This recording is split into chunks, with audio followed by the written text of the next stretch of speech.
Well, it's now my privilege to introduce our keynote speaker, Senator Richard Lugar.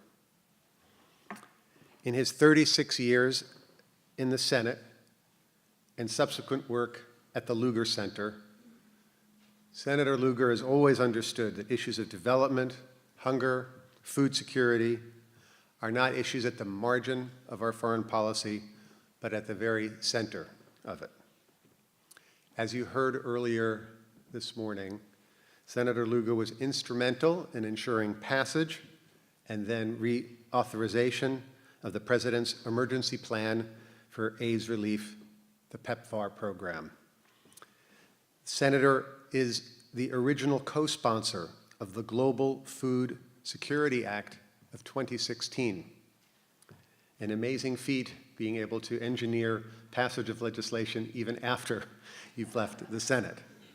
Originally known as the Lugar-Casey Global Food Security Act, a comprehensive program to reduce global poverty and hunger, comprehensive being the word of the moment, supported and endorsed by a number of humanitarian organizations, including Oxfam and Bread for the World, and able to command bipartisan support in our Congress.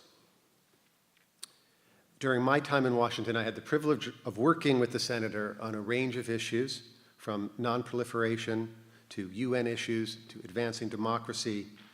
We were very pleased to honor the Senator right here last year on the 25th anniversary of the Nunn-Lugar Cooperative Threat Reduction Act that eliminated more than 7,500 nuclear warheads and other weapons of mass destruction, and in a fashion very similar to what was discussed at this panel we just witnessed, which is to build a comprehensive structure that enabled the weapons not only to be dismantled, but also to create systems of security, maintenance, and procedures that could sustain this over time. The Senator's leadership role in foreign policy has continued since his 36 years in the Senate. He was awarded the Presidential Medal of Freedom by President Obama in 2013. Just a couple of weeks ago, the American Nuclear Society presented Senator Lugar the Dwight Eisenhower Award, recognizing achievement in the area of nuclear non-proliferation. And the Lugar Center, which is co-located with IU's offices in Washington, D.C., something we're all very proud of and fortunate to share with the Senator, is active on a number of fronts, including promoting a 21st century green revolution to feed the world.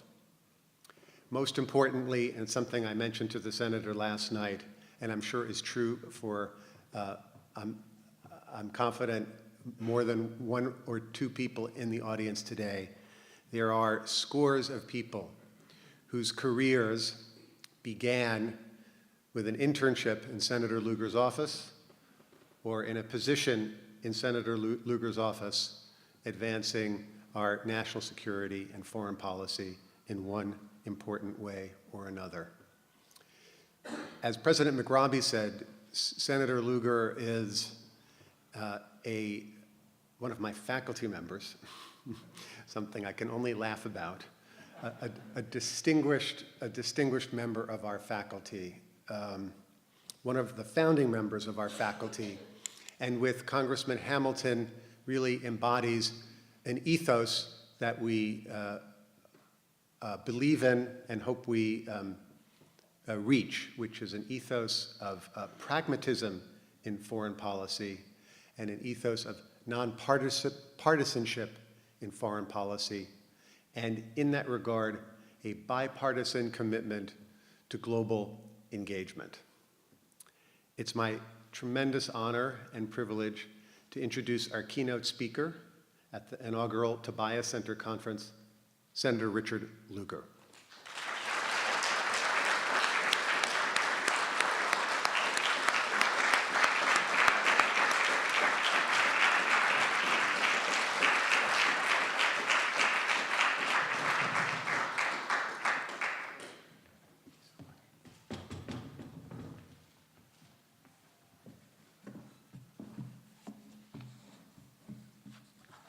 Well, ladies and gentlemen, I'm so appreciative that you're here, and it's my opportunity to say a few words at this great inaugural of the Tobias Center Conference.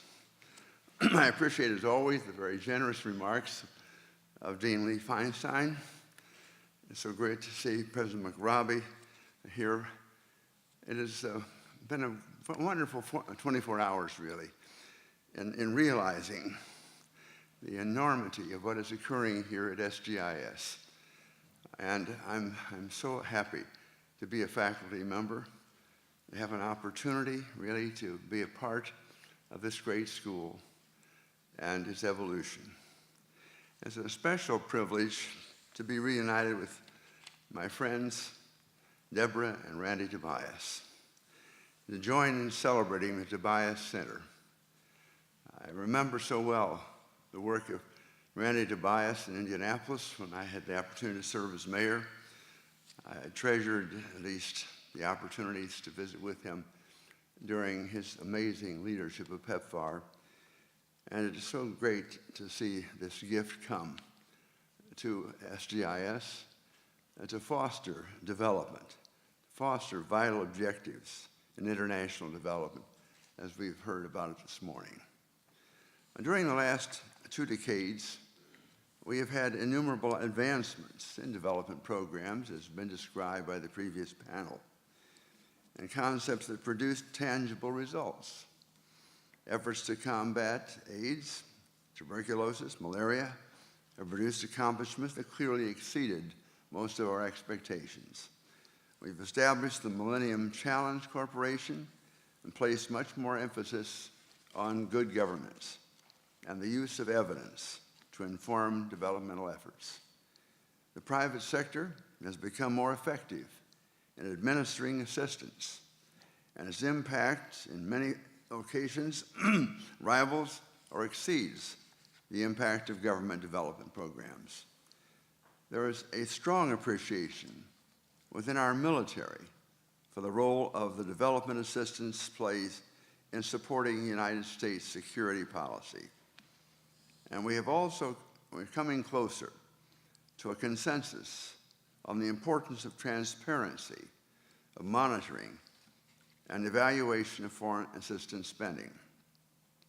But even as we celebrate this progress, as we celebrate the Tobias Center today, we must acknowledge that political challenges now cast a shadow over the development work of our federal government and many groups devoted to this cause. President Trump's election is a manifestation of the increasingly isolationist attitudes of many Americans. His first budget proposal contained cuts to the foreign operations budget of almost 30%. This is a disastrous sum, 30% of all of our foreign operations. And if enacted, and it has not been yet, there is debate still to occur in our Congress, but if enacted, it would incapacitate many foreign assistance programs of our government. Some members of Congress argue that our foreign assistance should be eliminated, not a 30% cut, but elimination. A larger number would preserve assistance to Israel and some other politically popular elements, but would sharply downsize most development aid. Almost everyone expects that the United States foreign assistance funding will be constrained for the foreseeable future. Now, in this context, it's especially vital that all of us use every opportunity to explain why foreign assistance is an indisputable tool of United States foreign policy, and to support reforms of foreign assistance that ensure that it is effective. In fact, when properly administered, development assistance is a bargain for our economy and our diplomatic standing in the world.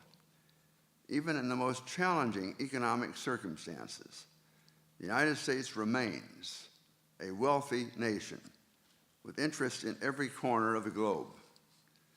Especially since the tragic events of September 11, it is evident that poorly governed states with impoverished populations can pose grave threats to our national security.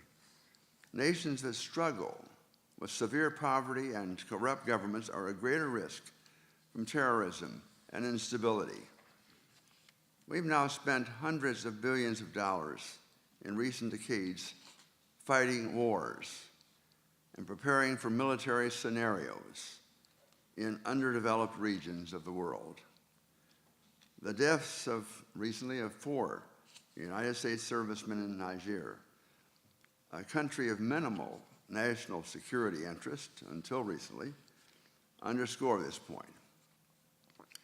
If properly targeted, foreign assistance programs can mitigate national security risks and improve United States connections to peoples and governments.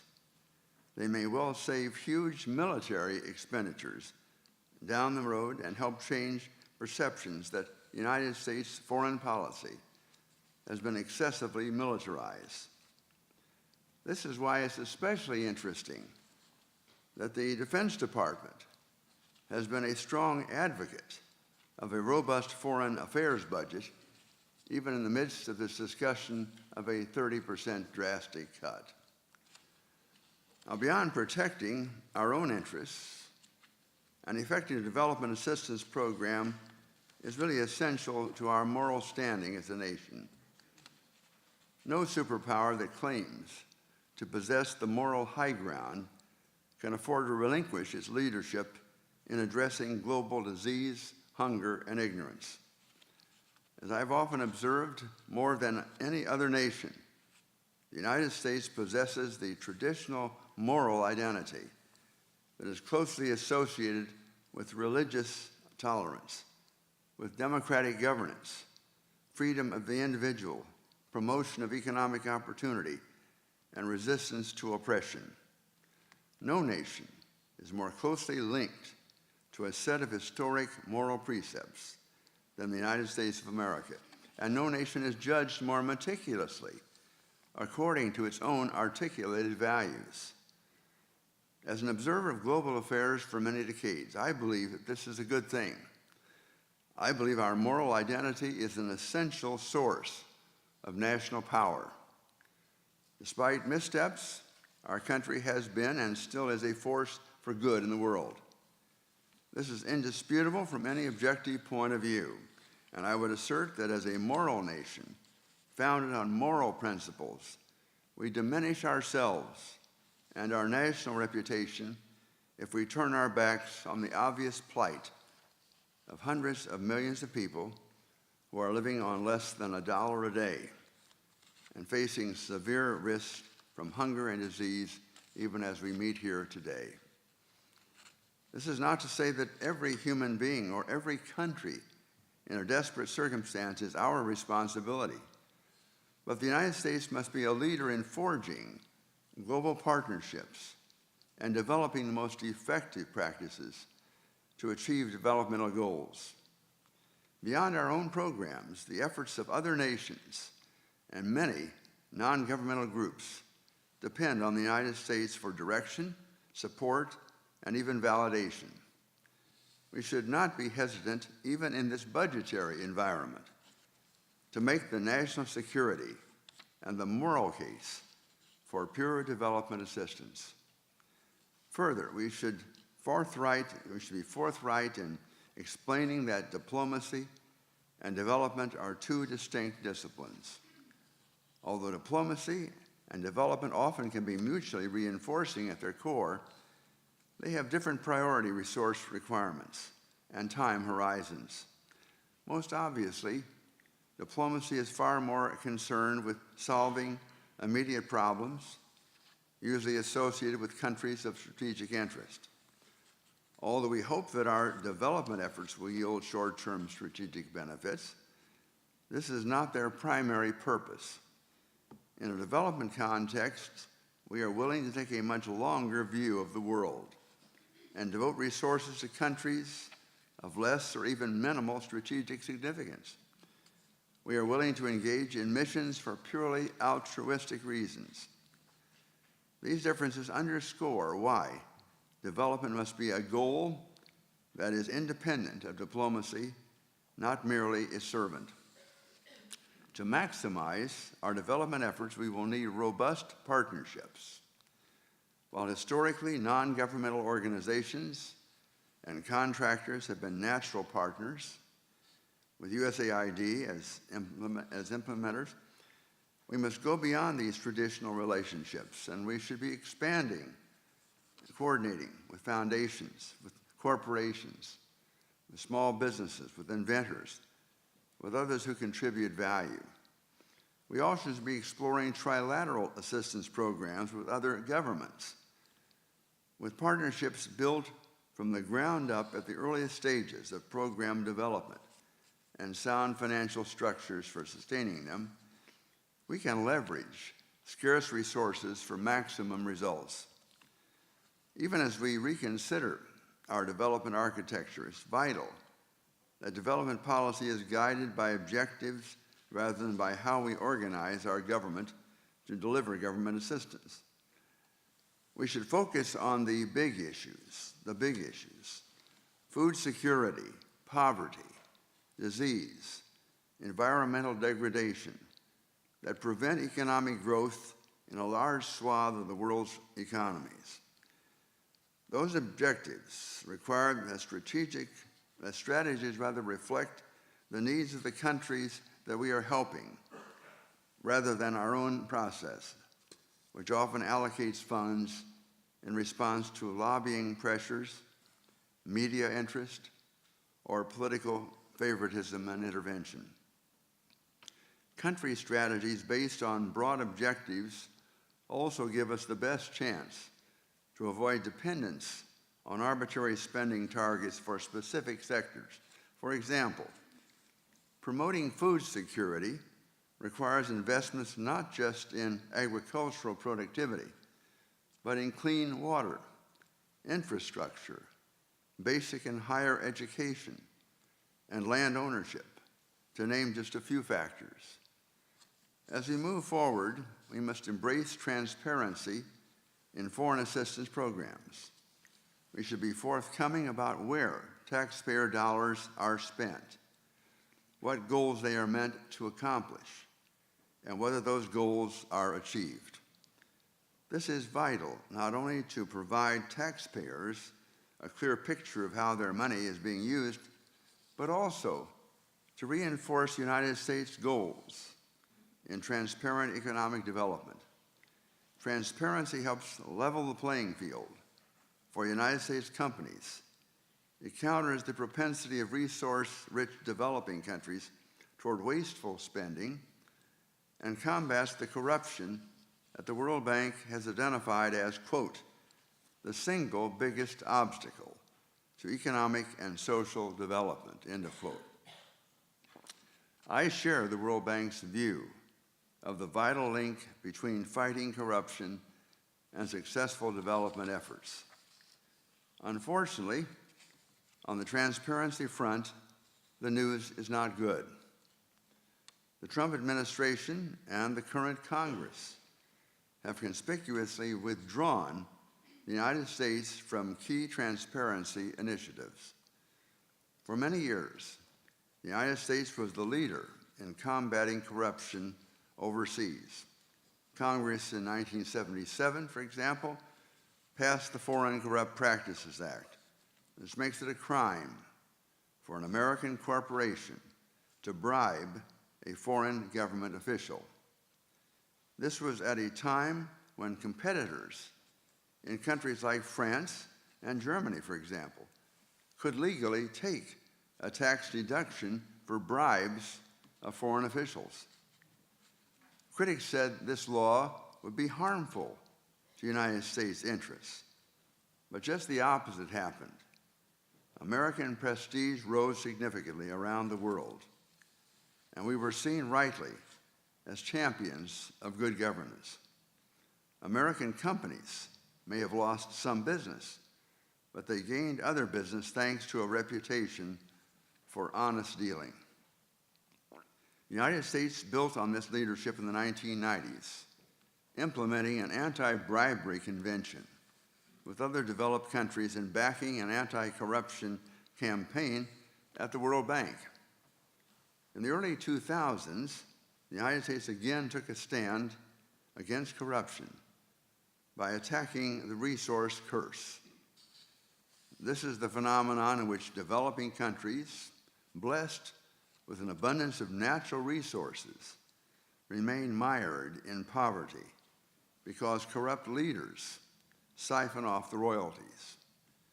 Instead of going to schools and roads and health systems, resource wealth is often diverted for the personal pleasure of leaders or to bolster their own power and political objectives. In response, the United States supported creation of the Extractive Initiatives Transparency Initiative to fight the resource curse. Under EITI, developing country members and the oil and mining companies that operate within them report publicly their payments so citizens can, quote, follow the money, end of quote. But EITI is voluntary, and many corrupt countries aren't members. More action was needed. Therefore, in 2009, my colleague, Senator Ben Cardin, now the ranking Democratic Party member of the Foreign Relations Committee, and I introduced legislation to require all U.S.-listed oil and mining firms to report their payments to governments. Also, at our urging, the United States became a reporting country in the EITI, setting an example for other countries, rich and poor. When the Cardin-Lugar Anti-Corruption Amendment was adopted in 2010, some critics again complained that United States firms would be at a disadvantage.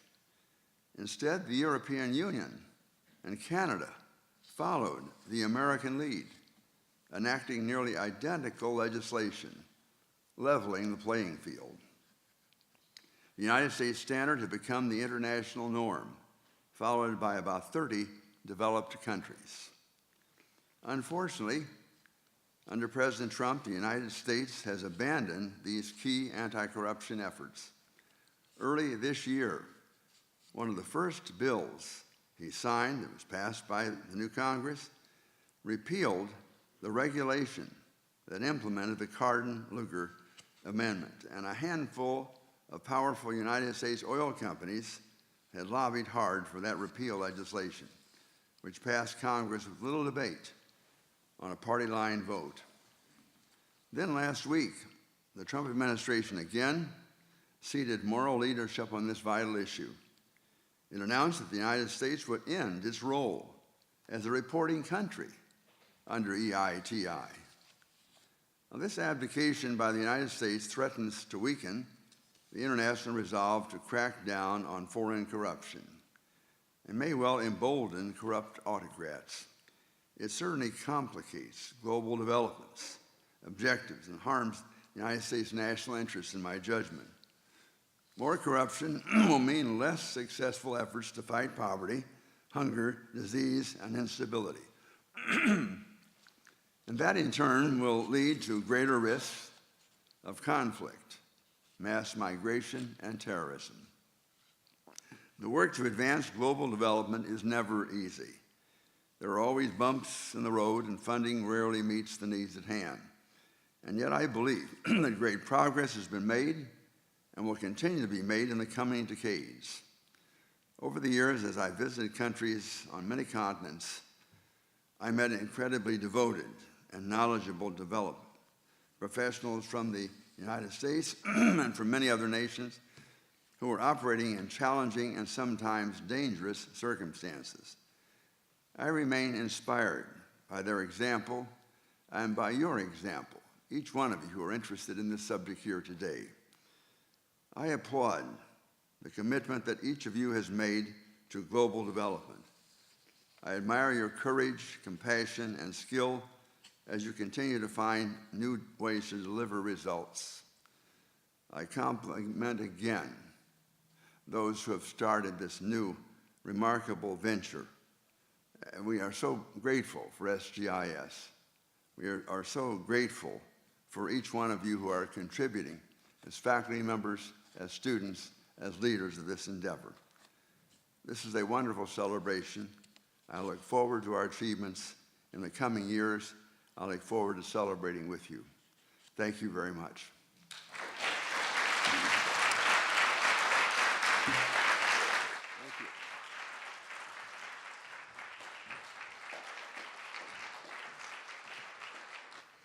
Well, Senator, I should be used to the fact that every time I hear you speak, I learn about something I feel like I should have known. I was particularly struck by the emphasis that you put in your remarks about the U.S. withdrawal in recent months and weeks from these different transparency initiatives, which you described as along party lines and with very little debate. Can you tell us a little bit more about what you think, how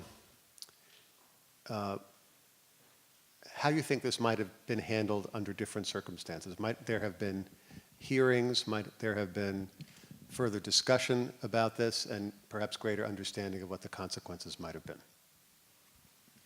Well, with regard to the Lugar amendment that we discussed at the end of the speech, there was only a few hours of debate on the Senate floor, and really no discussion, to be truthful, about the whole problem of corruption at home and abroad and all the rest of it. It had been very difficult, as a matter of fact, to get the Lugar amendment across the finish line. It took, in fact, a couple of years over at the SEC for hearings to occur.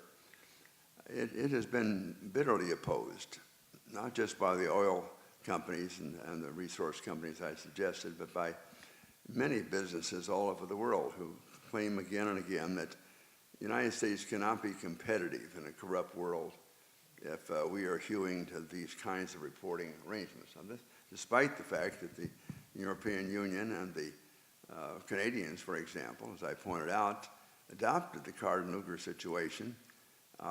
It was at least being adopted by many countries for obvious reasons. This is disturbing.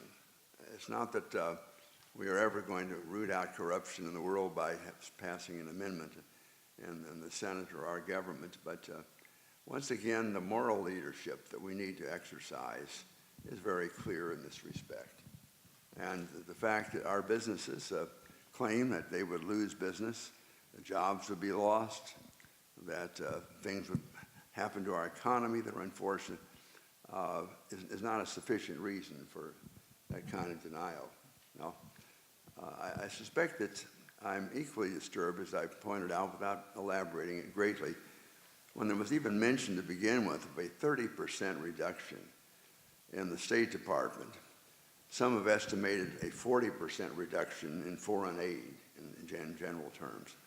This is even before we sit down and have any hearings whatsoever about it. It was simply a part, I suspect, of the last political campaign, and I regret having a couple of partisan elements into this speech, but I would suggest that there are many persons who perhaps supported the current administration, maybe some of the congressmen that were elected, who simply believe that we ought to keep our money here, that we ought to be reducing our deficit and our debt, that we ought to be doing so, at least if we're going to spend money on roads and bridges and infrastructure in the United States. And this is all very interesting, that other countries are having problems, but they've got to understand that we have problems too and all the rest of it. There clearly is an isolationist, not wave, but sentiment in a fairly big percentage of Americans. And this is going to make it difficult for members of Congress to have the debate that I hope will occur on this issue, and finally to gain some assent from the White House. Now, I touched upon the fact that the Defense Department has become a strong advocate of assistance, and General Mattis himself has spoken out. So there is at least some discussion within the cabinet. To what extent the president will be influenced by this remains to be seen, but this is why it is so important that this dedication of the Tobias Center today, the celebration of SGIS, really to say we're a counterforce. We really do believe in our country and its moral principles. We believe in the rest of the world. We've been active and we've seen the programs that the first panel discussed really so diligently. People have got to be speaking out. And this is why I'm especially encouraged that even in this moment of discouragement, this new center has been created in this great new SGIS, which is expanding, and that Indiana University can point out to more and more students studying abroad a huge testimony to the interest of the faculty and students right here in the rest of the world. And they're coming back and they're going to offer leadership. Now, they won't be able to offer it instantly. They'll not all be elected to the Congress or the Senate, quite apart from the presidency, but a constituency is being formed. That is very, very important, even at this moment of discouragement. Senator, on a slightly different subject, I have a feeling some of our colleagues in the audience are going to want to follow up your initial points here. But I wanted to just take a moment to ask you a little bit more about the work of the Lugar Center, and in particular your work on food security and this 21st century green revolution. Can you tell us a little bit more about this? Unfortunately, when I retired from the Senate, I had some able people who had worked in the Agriculture Committee with me for many, many years. They all had great ties with agricultural associations throughout the United States and some abroad, for that matter. Some have come over to the Lugar Center to offer continuing leadership in this respect. So it's the Green Revolution has been heard once before with Norman Borlaug as the proponent. What a great man he was, and what a change he made in the rest of the world in terms of American agriculture and our advocacy. We're not going to be able to emulate Norman Borlaug's advocacy, but we can at least initiate with various organizations that we've tied into now ways of being more effective, we believe, in terms of food security. Now, we've already heard testimony this morning about ways in which this occurs in various countries, and it's often very different country by country. And for that matter, there are other countries, that's why I just touched upon this in my remarks now, that might be willing to work with us. This need not be a solitary leadership, but we're sort of at the edges of programs there, and this is a very important part of our business. I would add one other objective that's interesting as a part of that, and that is our nonpartisan index. We have stressed the fact that leadership in this area has got to have a strong bipartisan basis. And we are rating all the members of the Senate and all the members of the House of Representatives on the basis of their ability to offer legislation that gains support, that is co-sponsorship from somebody on the other side of the aisle, or for members who reach over deliberately to be a part of a bipartisan coalition. In other words, we're attempting to reward with good publicity those people, and it is beginning to pay off after 3 years of this. A good number of members are listing in their bios where they rate in the Lugar Center Index, for example, or their constituency papers out in various states and localities are pointing out what their senators and members of the House are doing. But this is an important part. Even as we talk about advocacy of feeding the world, there really has to be a political content here and the practical means of doing this in the face of what we already were talking about, the 40% cut in foreign aid or 30% of the State Department. I'm trying to avoid asking you questions that will get you into partisan territory, but it's difficult. So maybe I can put the question as follows. In the past, addressing development issues or responding to crises of one kind or another, which demanded, which were calls to our conscience, were opportunities for work across party lines. They were occasions for people of both parties, different points of view and perspectives, to work together on a nonpartisan basis. What do you think happened to make this now much more of a partisan, or put it this way, divisive issue? And what do you think needs to happen to begin to change that? Well, you generously mentioned that right here in this room, we celebrated the 25th anniversary of the Non-Lugar Cooperative Threat Reduction Program. And mention was made that 7,500 warheads were eliminated. These are 7,500 warheads in the former Soviet Union aimed at the United States. This was a number of warheads sufficient to knock out not only every military installation in our country, but every major city and most minor cities. You know, as a young mayor of Indianapolis, I had no idea that we were under the gun to that extent, that there might be one single warhead that could annihilate, wipe out Indianapolis. That's the world in which we lived for 40 years, whether we realized it or not. The fact is that Ronald Reagan was on the ball in sending to Geneva, Switzerland, a bipartisan group of the leadership of the House, or rather of the Senate, because that's where the votes were going to come if we got an arms control treaty. When he first had an opportunity to think about negotiating with the Soviet Union, the reduction of weapons. The first go-around, it did not work out in 1986 in Geneva. I was honored to be a part of that, so was Sam Nunn. The leadership of the Senate was there. But we continued to follow up with Russians. We didn't think about it as a bipartisan activity. We thought about it as saving our country, literally.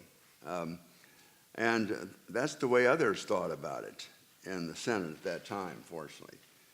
We passed the Non-Lugar Act in 1991, just 1 month before the Soviet Union collapsed. And it was an act in which deliberately we appropriated $400 million originally of American taxpayer money to go over into the Soviet Union and begin taking down missiles and warheads. And we were able to do that because Russians had come to Sam and to me. And we sat around a table that I have now in our Lugar Center office. And they really asked for our aid to help disarm them because they were destitute in terms of money. And people were deserting locations. They told us, quite frankly, that we were in trouble because if somebody shot off one of these nuclear weapons with no guard there, somebody in America is likely to be annihilated, one whole city perhaps. This is over dramatic, I understand, but it does illustrate the fact that not only did we have bipartisanship with the original act that happened in a hurry, but it occurred even though President Bush at the time was not keen about the subject.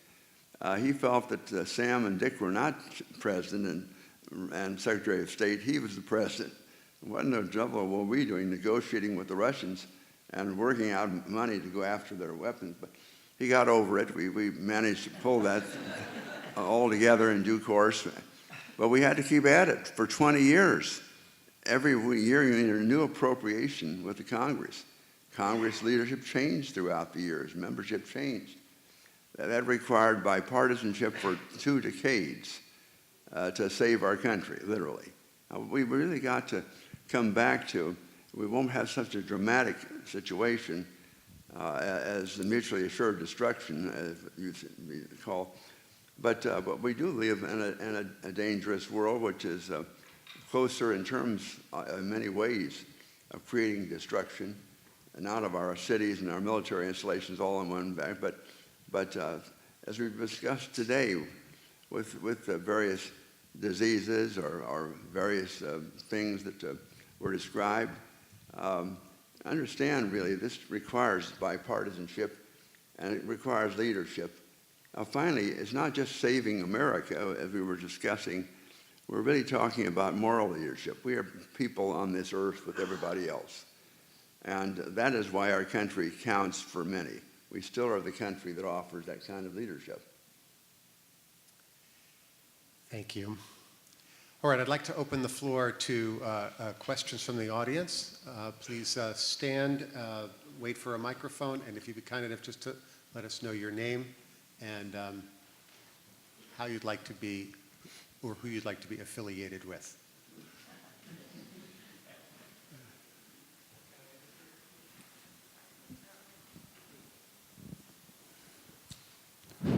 Hello, this is Mohammadi from Afghanistan, and I'm visiting a scholar at Purdue University with my two colleagues. And just I want to use this opportunity to thank you, Dr. Professor or Senator Lugar, for helping and who helped that Dr. McNamara get the fund to bring people for master degree. It is part of our education is the result goes by helping of you and USAID program and the State Department program. I want to use this opportunity, and we are very grateful for your helping to improve the education in developing country in Afghanistan, or not only all over the world. And as you mentioned, that education is part of the to improve security, improve health, human health, improve the global security. And once again, I want to thank you very much for your helping and people who devoted and who effort to help and spend time in developing country to improve their education or nation, everything. Thank you so much. Well, thank you for your testimony and for you and your colleagues joining us here to think together. This is so important. I mentioned the thousands of students from Indiana University who are going to other countries, but I should have mentioned likewise the thousands of students from other countries who are coming here. And regardless of what else is happening in the world, this is an exciting place and an exciting program. And I appreciate especially your mentioning Afghanistan. It's been a very, very important chapter in the life of America, as well as we've been a part of your heritage. Thank you.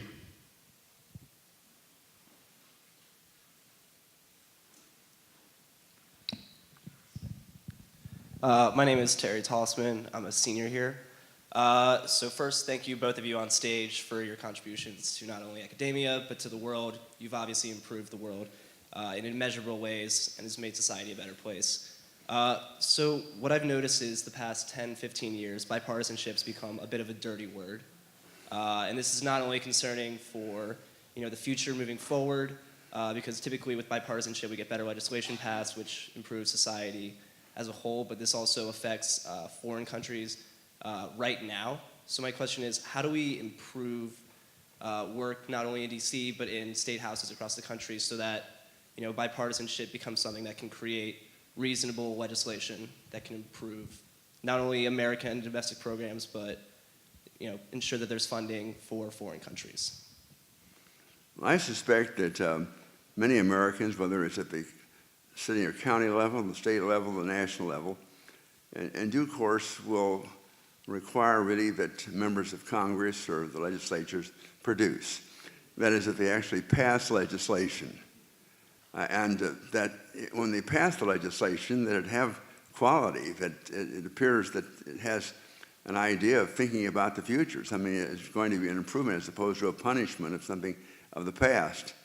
For the moment, this is a big question and beyond our scope today. But it is not by chance, I think, that President Trump and some members of Congress immediately talked about cutting the State Department, cutting foreign aid, doing these sorts of things. They believe they're reflecting a majority opinion. Now, it's not a majority opinion, but let's be frank, there's a block of voters who, for a variety of reasons, are isolationist. they're opposed to immigration. They feel that they have been left behind by whoever the leaders were, and that their interests have not been met. They don't have very good jobs. Their education situation is one in which they're not going to do very much better, given the mechanization of a lot of American jobs. In other words, you have a block of Americans who want representation, and they're getting it. Now, it's not a majority, but it's enough, given our constitutional makeup, to gum up the works, to say the least. And so what we're developing, I'm afraid, in our country, is a group of people on the far right and the far left. People say, well, there must surely be a middle, but that's sort of hard to find, and it really is not particularly well integrated. So if you're a congressional leader right now, you really have problems. You have a huge problem just getting a majority of people who want to meet more than 3 days a week, quite apart from passage of legislation. And you still have a fair number of people in this particular mood, my way or the highway. In other words, that I'm tired of compromises, tired of ways in which my constituents were hurt in the process. And I want to stick up for them, come hell or high water. It doesn't matter whether we pass something or not, they can count on me. You have members of the House, I think fewer now, in fairness, who boast that they do not have a passport.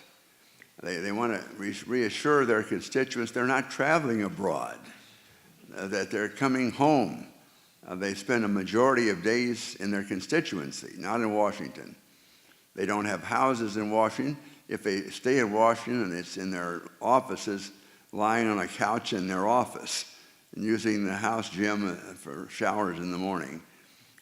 So they don't even get to know other members of Congress. Quite apart from thinking about coalitions, they barely know who's next door. This is a very strange period of time, but it's one in which we need to talk about it. As constituents, we need to encourage our members to have more courage, or to elect people who really do have more vision than this. And it won't happen in the next 6 months. This is a job not only for Congress, but for constituencies throughout the country. Now, the great beauty of a meeting like this one is that we do believe in America. We do believe in progress. We want to see the rest of the world progress. And we want people who will help lead that. And I appreciate that very, very much, and this is why I'm so excited about what was occurring at SGIS.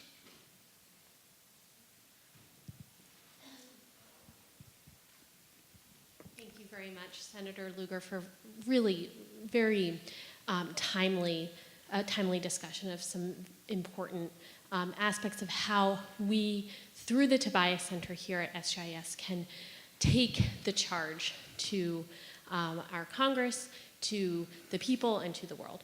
And my question really does tie into where you went with the previous question, which is, in your remarks, you mentioned this idea of the growing isolationist sentiment that has come across in the most recent election. I'm wondering if you could tell us, if you were on the stump today, how would you respond to a voter who said, yes, the world is a messy place, but my life here is also problematic. I have a job that I am concerned is going to be shipped overseas, right? We don't have very good infrastructure in lots of places in the country. We keep being told that we don't have enough revenue coming in to the government, right? So how do you make the case to that voter that it is in their interest to support development overseas? Well, we would attempt, I think, to indicate that the planet is small, that potentially we are always going to be vulnerable. We saw this in the 9/11 attack, which was a great surprise, that people would hit New York City in the midst of that year. certainly a surprise in Washington. I remember hunkering down in my office wondering whether they were going to hit the Capitol next when the plane went out somewhere in rural America that might have attacked us. In other words, we're in a world right now in which American lives could be lost, and a great number of them in a hurry, through chemical warfare. We really don't know yet through cyber warfare what this means, whether our hospitals could be shut down, our banks, or worse still. It's a technology situation that leads us to a thought we had better be cognizant about the world. We better be out there visiting and understanding what's going on. And probably as we do as human beings, we will want to help feed people. We'll want to help clean up water. We'll want to do a number of things as human beings that are responsible. It's not just a national security problem, although that's the way our Defense Department looks at it right now. This is very important for us to be out there in a world that is this close, that we are thus vulnerable. We're spending a lot of time, and I don't know what's going to occur with all of the investigations of what Russian interference occurred in our election last year. But it's apparent that there was a lot of it. Now, why in the world would the Russians be spending all this time and effort? And how do they do it? Well, they can do it because of new technology, of communication. And their ability really to make a difference of that sort. Some people in our country are sophisticated and say, well, we could do the same thing with the Russians. We could influence elections. We could do all. So I'm getting the heart of my problem here is that there has to be confidence in the moral leadership, the moral integrity of America. There has to be confidence that we do have the resources of the wealthy country to be a leader, and that we will not stand by while people die and are harmed if we can avoid that. And that would be true not only in this country, but around the world. It's a very big assignment, because you put your finger on a real problem of a person who says, that's all well and good. But here I am, 57 years of age. I didn't get a college education. I didn't really do that well in high school. The factory that used to be in my small town has moved out. Whether the jobs went to Mexico or wherever they went, they're not here anymore. And so you might say to that person, well, why don't you go back to school? Why don't you move to another community where there might be employment? Well, that is a rather awesome request for somebody who is in that complaining mood. It would say, I've lived in my hometown forever. My family members are here. I'm too old to go back to school. And therefore, I want to shout out. I want somebody to come after and help me.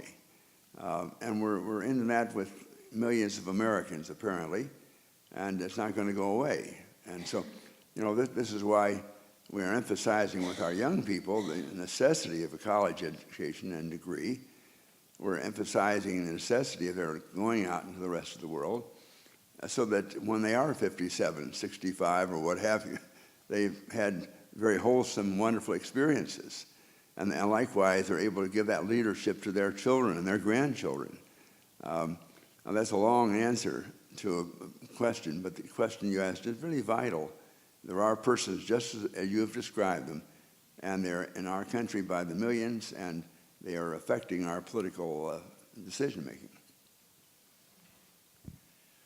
Well, I'd like to take, we have an important question from Randy Tobias, please. We're clearly at a period in time where whether foreign assistance is cut by 40% or 30% or 5%, it's not going to grow. And in most fields, one would say the first thing we need to do is to be sure the money we have we're using as efficiently as and effectively as possible.